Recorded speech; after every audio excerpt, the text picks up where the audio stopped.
కేవలం చంద్రబాబు డైరెక్షన్లో బనకచెర్లకు అడ్డు రాకుండా ఉండడం కొరకు మాత్రమే కాళేశ్వరాన్ని బండబెడుతున్నావు.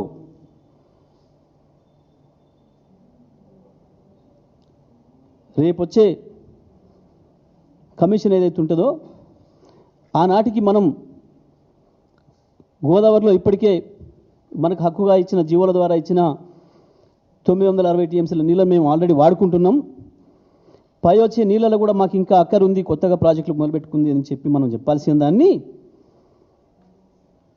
కాళేశ్వరం ద్వారానే 150 టీఎంసీల నీళ్ళు మేము వాడుతున్నామని చెప్పాల్సిన విషయాన్ని దాచిపెట్టి చంద్రబాబుకు కావాల్సిన పద్ధతుల్లో, బనకచెర్లకు కావాల్సిన పద్ధతుల్లో నువ్వు యాక్షన్ చేస్తూ ఉన్నావు.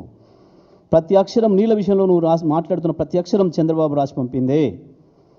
చంద్రబాబు ఏజెంటు ఇక్కడ ఉన్న ఆదిత్యనాథ్ దాస్ ద్వారా రాసిచ్చిన స్క్రిప్టులు చదువుతూ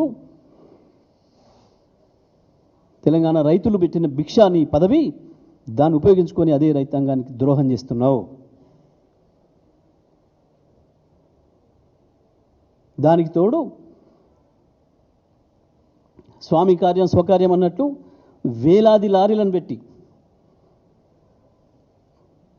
ఇసుక తోడుతున్న తొడేళ్ళు అక్కడ దుర్మార్గంగా కోట్లాది రూపాయలు సంపాదించుకోవడానికి నీవు, నీ మంత్రులు, నీ మంది మార్బలం చేసే దుర్మార్గం కొరకు కాళేశ్వరం నీళ్ళని ఇవ్వటం లేదు ఇవాళ నువ్వు.